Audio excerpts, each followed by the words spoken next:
Ils sont nombreux à regarder vers l'horizon, à imaginer une autre vie, un autre départ. Mais que cherche-t-on réellement lorsque l'on rêve d'ailleurs?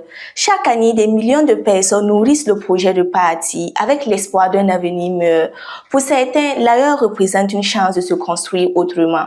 Pour d'autres, il devient le symbole d'un malaise, d'un sentiment que l'avenir semble plus accessible ailleurs qu'ici. Mais partir permet-il vraiment de trouver ce que l'on cherche? Bonsoir chers téléspectateurs et bienvenue dans Question d'existence. Aujourd'hui, nous nous intéressons à cette problématique. Le rêve d'ailleurs est-il une quête d'espoir ou une fuite?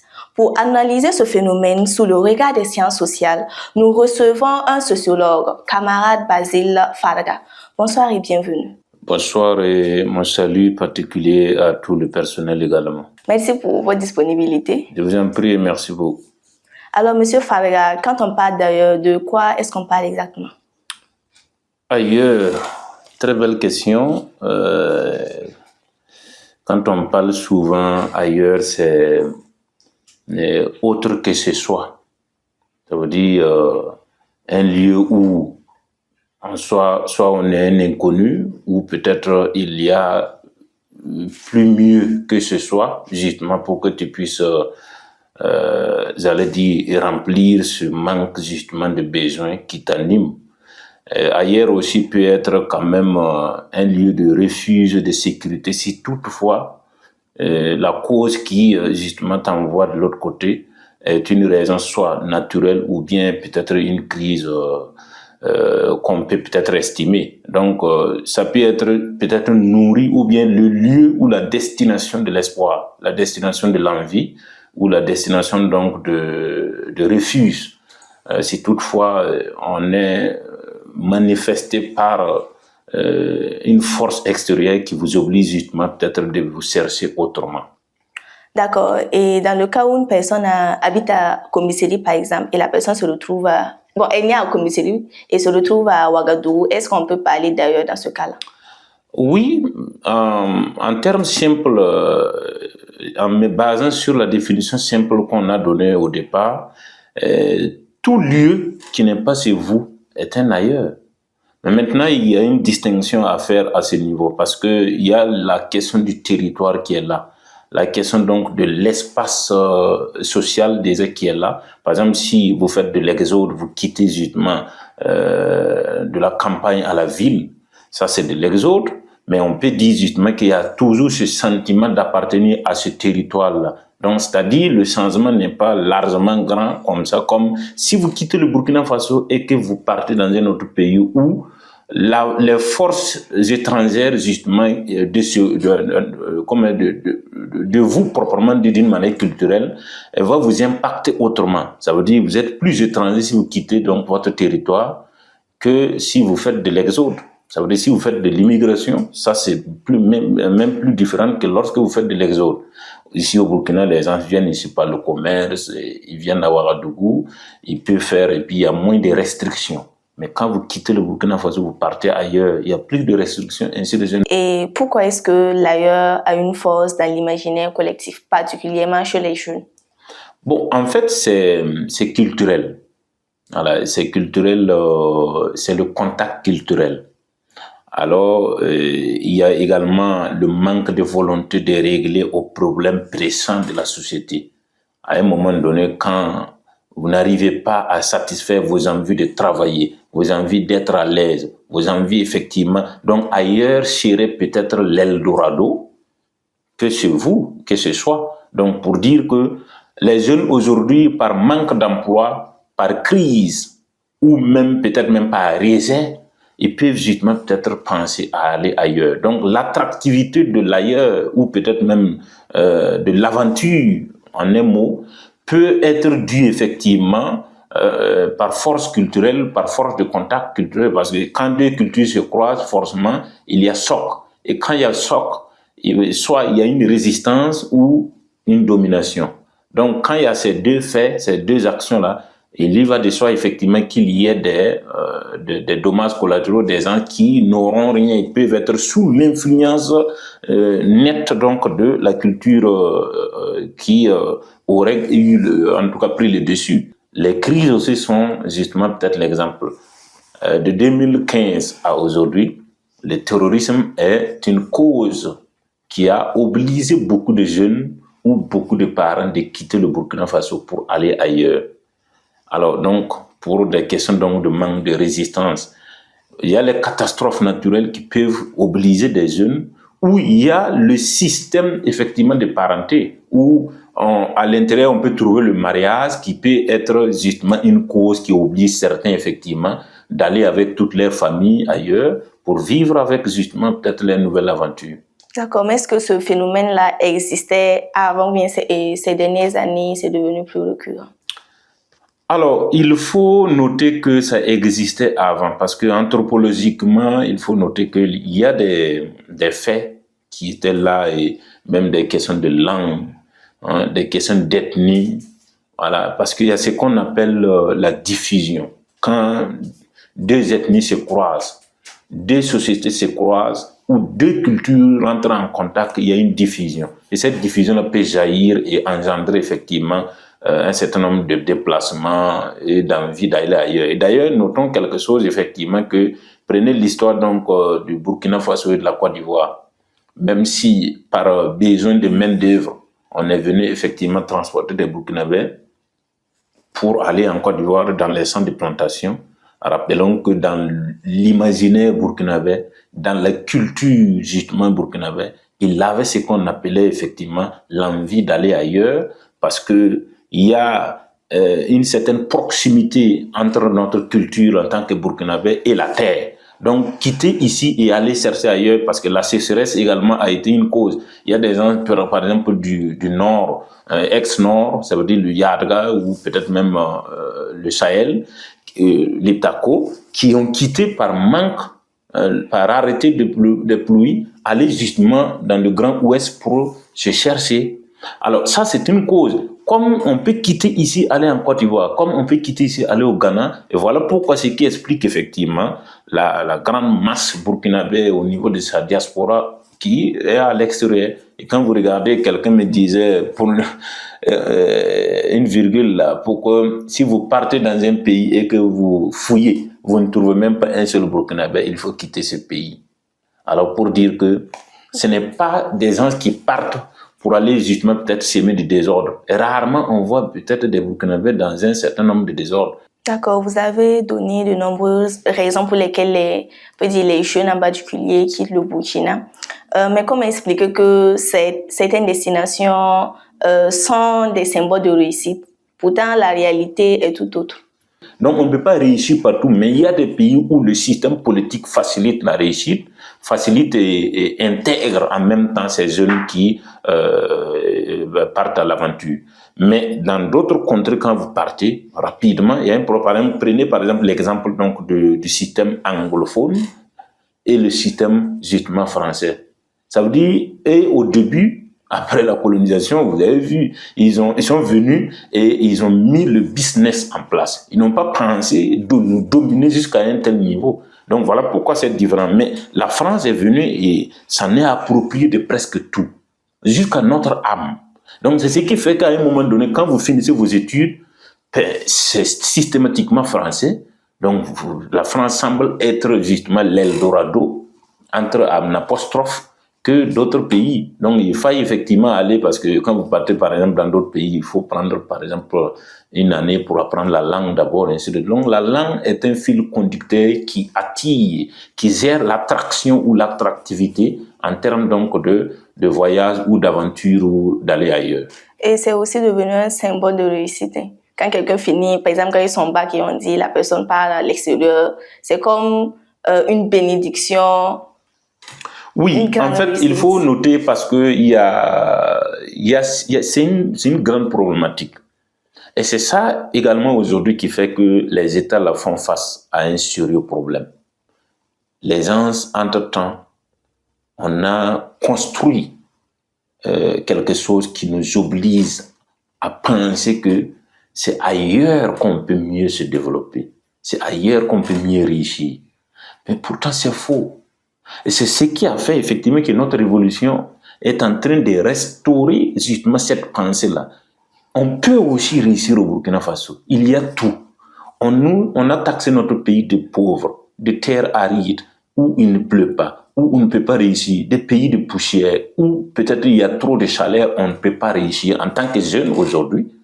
Donc quand on prend toute la ligne de la socialisation primaire, de la famille à l'école, et on inculque ça à l'enfant, jusqu'à ce qu'il grandisse, il gagne ses diplômes, avec une telle mentalité, il va forcément avoir le besoin effectivement de quitter son territoire, aller parce que on lui a appris effectivement que c'est ailleurs, et on a taxé le pays de pauvres à tous les niveaux.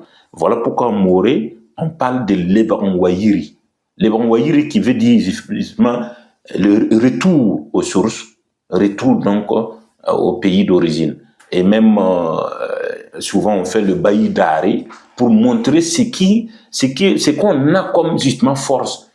Et même il y a des proverbes qui disent baillir pas l'oborne couvrir l'oborne tandare amoureux pour dire qu'il faut toujours justement peut-être penser revenir. Et d'ailleurs notre culture n'a jamais conçu l'aventure comme un lieu éternel, il faut rester. Non, on a toujours conçu l'aventure comme si tu pars, il faut revenir. Et quand tu reviens, nous avons un système d'intégration et de réintégration culturelle. Quand tu viens souvent, on t'appelle Kausweoro, ainsi de suite, on n'appelle pas Paweoro, ou bien il faut aller puis rester. Non, ça veut dire que c'est tout une architecture qui permet effectivement de réintégrer l'individu culturellement pour qu'il puisse s'adapter en tout cas à la dynamique culturelle ou bien au changement donc, de la société qui s'est opéré à son absence. D'accord. Dans quel cas est-ce que partir à l'étranger peut être considéré comme une richesse pour le pays d'origine et pour la personne qui part à l'extérieur? Et dans quel cas aussi est-ce que ça peut être l'inverse? Non, s'il s'agit d'un rêve, c'est très important et le bénéfice est partagé dans sa pluralité. Mais s'il s'agit d'une fuite, et là, c'est là que ça devient dangereux. Ça veut dire que courions pour ne pas construire nos diasporas par la cause d'une fuite, soit due à une guerre, due à des catastrophes naturelles, ou bien même à une mauvaise gestion politique. Alors, si la cause vient donc, par exemple, d'une porosité de gouvernance, c'est un problème parce que quand les jeunes quittent par la cause politique, c'est dangereux. Quand les jeunes quittent par des guerres, c'est très dangereux. Quand le jeune quitte justement son pays par des catastrophes naturelles aussi mal gérées politiquement, c'est très dangereux. Mais s'il s'agit d'un rêve, un rêve s'accompagne, un rêve construit, un rêve là se nourrit et ça s'entretient. Et on peut toujours justement avoir ce fil ou peut-être ce vecteur culturel là en la personne qui quitte pour aller ailleurs. Donc c'est de tout faire justement pour que la cause justement de guerre ou je ne sais quoi ne soit justement une raison de fuite de nos cerveaux, de nos jeunes, parce qu'on dit que la jeunesse c'est l'énergie d'une nation. Si nos jeunes vont quitter le pays pour des questions politiques, pour des questions donc de crise, ainsi de suite, ça il y a un problème. Voilà pourquoi aujourd'hui dans la gestion donc de la crise aujourd'hui par le camarade capitaine Birame Traoré, vous allez voir effectivement qu'il y a toute une intelligence autour de comment gérer nos diasporas parce que c'est une force entière de l'autre côté.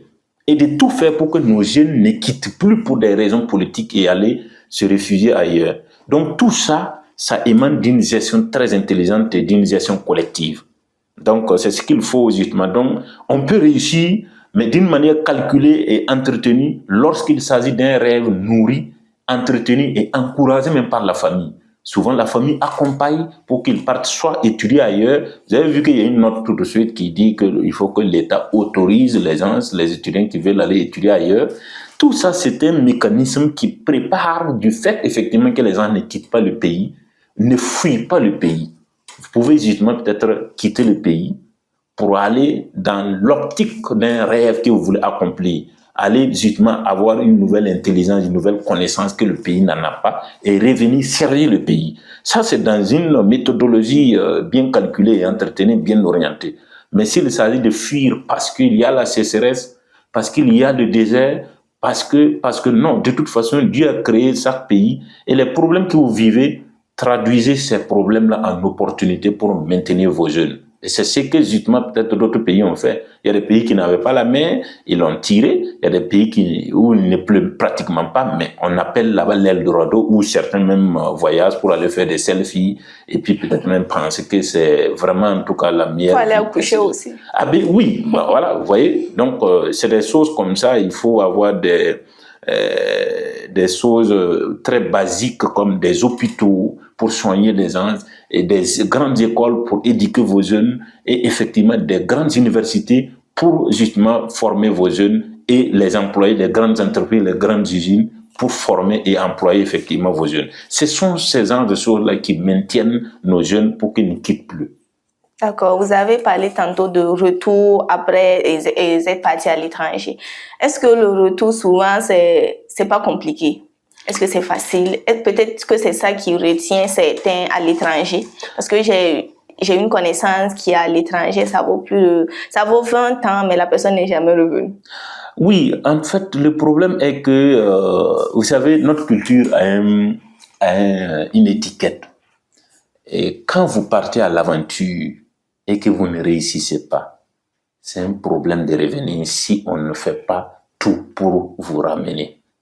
Pourquoi? Parce que le Burkinabé d'abord, qu'on connaît bien, a honte d'échouer. Et la grande raison justement d'aller ailleurs à l'aventure, c'est de réussir. Et vous savez, la mentalité qu'on a lorsque tu as un membre même de votre famille ailleurs, il y a toute une grande joie où tous les yeux de la famille restent braqués sur vous. Souvent les problèmes c'est sur vous. Moindre chose c'est sur vous. Il y a mariage c'est sur vous. Il y a funérailles c'est sur vous. Il y a fête c'est vous. Alors quand ça devient comme ça que les charges familiales commencent à se reposer sur vous, tandis que vous n'avez pas encore réussi, c'est un problème. Donc voilà pourquoi certains même restent coupés avec la famille et pas de communication et ni rien. Et les remords, le regret ou peut-être même, j'allais dire l'autoflagellation ou bien on s'accuse de n'avoir pas été à la hauteur des attentes de la famille, rapidement il se bascule vers la consommation des stupéfiants, le banditisme et j'en passe. Et voilà pourquoi certains ailleurs en Occident ont l'impression que quand il s'agit de bandits, ce sont donc les Noirs qui viennent justement chez eux. Pourtant, chez eux également, il y a des bandits. Donc, en fait, culturellement, il y a cette ambiguïté-là qu'il faut justement peut-être clarifier. En fait, c'est la honte effectivement des revenus négatifs. Qu'est-ce qu'on devrait être positif justement en retour pour pouvoir justement répondre aux besoins. Donc, ce n'est pas vraiment pas facile. En Côte d'Ivoire, à côté ici, quand quelqu'un part et qu'il ne réussit pas à l'époque et qu'il revient, ben, il y a un regard, il y a tout un mépris ou des accusations silencieuses qu'on vous réserve. Il faut effectivement que la famille prépare très bien pour vous garder ici, peut-être même vous insérer à nouveau, vous réinsérer. Et puis vous trouvez justement quoi faire, ainsi de suite. Soit on vous donne un travail. Voilà pourquoi quand vous partez là-bas, souvent on dit fais tout pour revenir te marier ici. Et on a caricaturé, on a quadrillé la zone de mariage. Et les parents n'ont souvent pas la joie que tu quittes justement votre zone géographique pour aller vous marier à quelqu'un pour plusieurs raisons. Hein. Voilà, et donc il y a tout ça lorsqu'il y a une petite non-maîtrise. Et les jeunes quittent, ils viennent, ils prennent les femmes ici au Burkina et ramènent effectivement en Côte d'Ivoire et ainsi de suite. Mais pourquoi? Parce que quand vous mariez, on n'a pas la culture de voir ça régulièrement. Quand vous mariez, ça veut dire que ça suppose en même temps qu'il y a une grande proportion pour que vous restez là-bas, définitivement. Donc c'est tout ce qui fait que parce que le contact culturel est rentré dans l'intimité familiale. Donc, en même temps, les gens ont du mal, effectivement, à faire un grand retour, un rebond, pour pouvoir quand même satisfaire les attentes de la famille. D'accord. Et au regard de tout ce que vous avez dit, quelle solution est-ce que vous proposez afin de permettre aux jeunes d'avoir davantage d'opportunités ici, tout en gardant toutefois la liberté d'explorer le monde? En fait, aujourd'hui, On pouvait hier nous forcer de prendre la Méditerranée et puis quitter, souvent peut-être se noyer dans les eaux. Ça, c'était hier. Hein. Aujourd'hui, moi, je me dis, tout Burkinabé, tout jeune, même si vous avez l'envie de quitter votre pays, il faut avoir l'arme, le patriotisme. Ça veut dire que c'est le seul instrument de mesures qui puisse générer une énergie de retour. Il faut toujours aimer votre pays. On voit aujourd'hui le concept qu'on appelle la patrie et qui fait en sorte que des gens, des propres Burkinabés, se retrouvent complices de ceux qui nous attaquent et sont à l'aventure et qui se font recruter pour boxer en retour les propres pays. Quand vous observez ça, ça veut dire que ça dénature l'aventure. Ça déconstruit le bon côté de l'aventure. Donc, le conseil que j'ai, c'est quoi? C'est de tout faire pour résister lorsqu'il y a une question donc de fuite pour aller à l'aventure. Hier, on pouvait peut-être même comprendre. Imaginons si tout le monde devrait fuir pour aller à l'aventure. Est-ce que depuis 10 ans, quand nous sommes frappés, attaqués par des causes multiformes, impérialistes et j'en passe, avec donc des suppôts locaux, peut-être même que nous tous, on allait être ailleurs et puis abandonner le pays au profit de qui? L'ennemi qui nous attaque.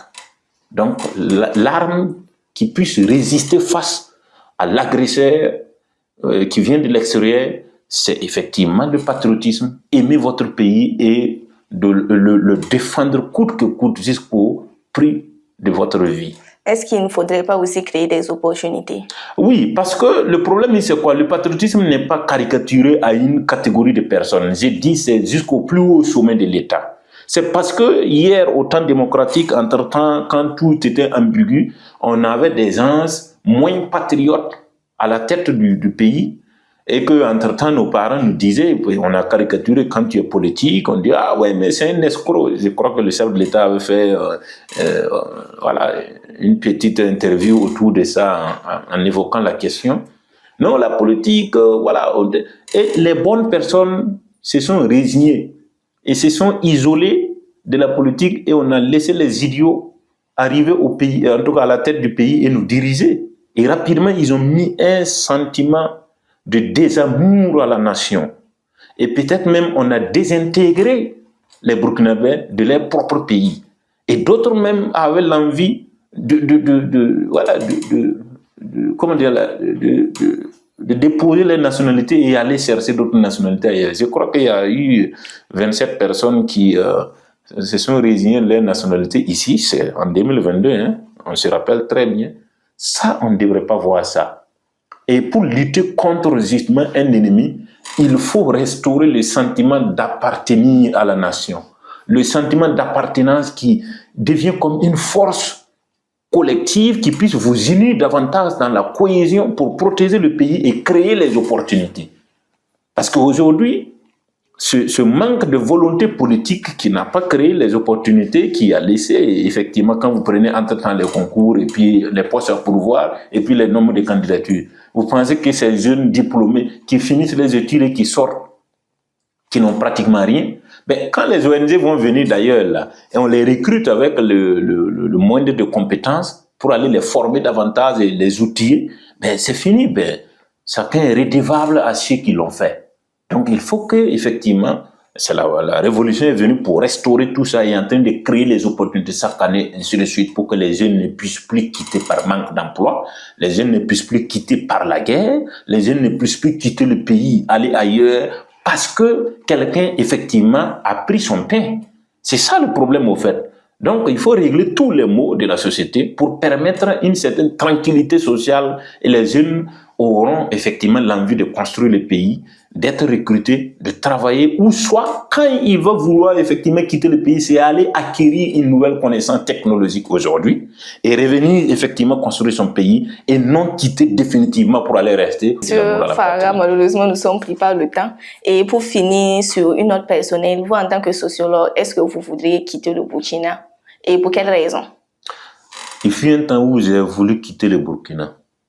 Mais aujourd'hui, moi, je n'ai aucun sentiment de quitter à moins que c'est une mission qui m'amène justement ailleurs pour que je puisse aller prendre un tout petit peu de connaissances et revenir, parce qu'on n'en a pas tout. Et le monde, on ne vit pas en vase clos. Donc aujourd'hui, moi, ce que je demande, ayez une bonne raison objective pour quitter le pays, dans l'intention de revenir. Toute personne, tout Burkinabé qui quitte le pays dans l'intention de ne plus jamais revenir, perd sa fondamentalité, perd même son patriotisme et son burkinabéisme. Et ça, c'est très dangereux. Et donc, la révolution est là et à restaurer ce sentiment et donne un respect énorme à la diaspora. D'accord, merci camarade Fada pour tous ces éclaircissements. Je vous en prie, merci beaucoup. Merci pour votre disponibilité et on espère vous revoir très bientôt. Merci camarade Compaoré. Le plus grand voyage n'est peut-être pas celui qui nous amène loin, mais celui qui nous aide à trouver notre place. Le débat reste ouvert. Merci de votre fidélité et à très bientôt dans Question d'existence.